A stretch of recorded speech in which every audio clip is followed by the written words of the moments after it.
உடல் சோர்வாக இருக்கும்போது ஓய்வு தரணும். பசி இல்லாமல் இருக்கும்போது உணவு தரக்கூடாது, அவ்வளவுதான். உடல் சூடு அதிகமாக இருந்தால் துணியை தண்ணியில் நனைச்சி அடி வயிற்றில் போட்டுக்கலாம். கொஞ்ச நேரத்தில் வெப்பம் குறையிறத நம்மளால் உணர முடியும். பாட்டி வைத்தியத்தில் ஈரத்துணியோட பங்கு ரொம்ப முக்கியமானது. ஈரத்துணியை உடலில் போடுறது ஏதோ கிராமத்து வழக்கம் அப்படின்னு லேசாக நினைக்க வேண்டாம். நவீன இயற்கை சிகிச்சைகளில் ஹைட்ரோதெரப்பி அப்படின்னு அழைக்கப்படுற நீர் சிகிச்சை முறைகளில் இதுவும் முக்கியமானது. நம்ம மூக்கை போலவே தோள்களும் சுவாசிக்குது அப்படிங்கிறது உங்களுக்கு தெரியுமா?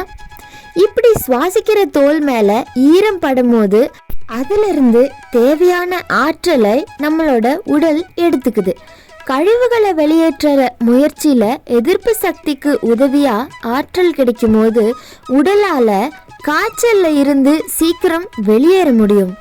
காய்ச்சல் தீர்ந்து இயல்புக்கு திரும்பும் போது முதல் உணவாக பழச்சாறுகளை பயன்படுத்தலாம்.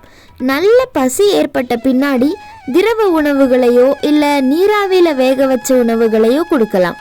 எவ்வளவு தீவிரமான காய்ச்சலாக இருந்தாலும் நீர் சிகிச்சையும் பசிச்சு சாப்பிட்றதும் ரொம்ப பெரிய பயனை அளிக்கும். பெரியவங்களுக்கு இதெல்லாம் சரிதான். குழந்தைங்களுக்கு எப்படி இதை நம்ம ஃபாலோ பண்ணுறது அப்படின்னா, பெரியவங்களை விட குழந்தைகளுக்கு தான் இந்த முறை ரொம்ப பொருத்தமானதாக இருக்கும். ஏன்னா குழந்தைங்களோட எதிர்ப்பு சக்தி அவங்களோட உணவு முறையால் ரொம்ப வலுவாக இருக்கும். குழந்தைங்க பசி இல்லாத போது உணவுகளை சாப்பிட மாட்டாங்க. உடலில் ஏற்படுற சின்ன சின்ன தொந்தரவுகளை ரொம்ப எளிமையான முறைகளை வச்சு கடந்து போயிட்டா பெரிய நோய்கள் எதுவும் ஏற்படாது. உடலில் கழிவுகள் தேங்கும் போது உடல் தன்னுடைய எதிர்ப்பு சக்தியை வச்சு அந்த கழிவுகளை வெளியேற்ற முயலும். அதை ரசாயன மருந்துகள் கொடுத்து தற்காலிகமாக உடலில் அடக்கிட்டோம் அப்படின்னா மறுபடி அது வெளியேறது ரொம்ப பெரிய தொந்தரவாக மாறிடும். கால்நடைகளும் குழந்தைகளும் இயற்கை விதிகளை ரொம்ப சரியாக பின்பற்றுவாங்க. பசி இல்லாத போது சாப்பிட மாட்டாங்க.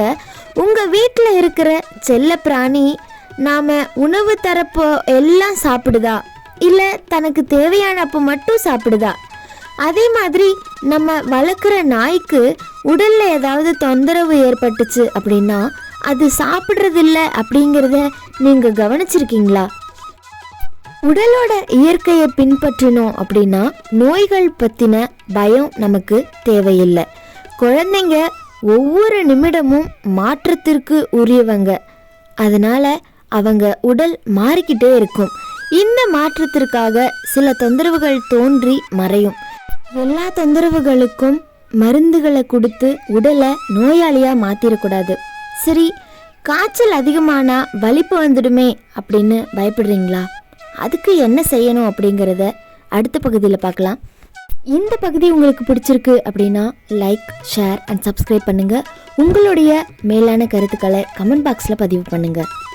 இது போல் இன்னும் பல சுவாரஸ்யமான தகவல்களை தெரிஞ்சுக்கிறதுக்கு அலமாரி கதைகளை சப்ஸ்கிரைப் பண்ணிக்கோங்க.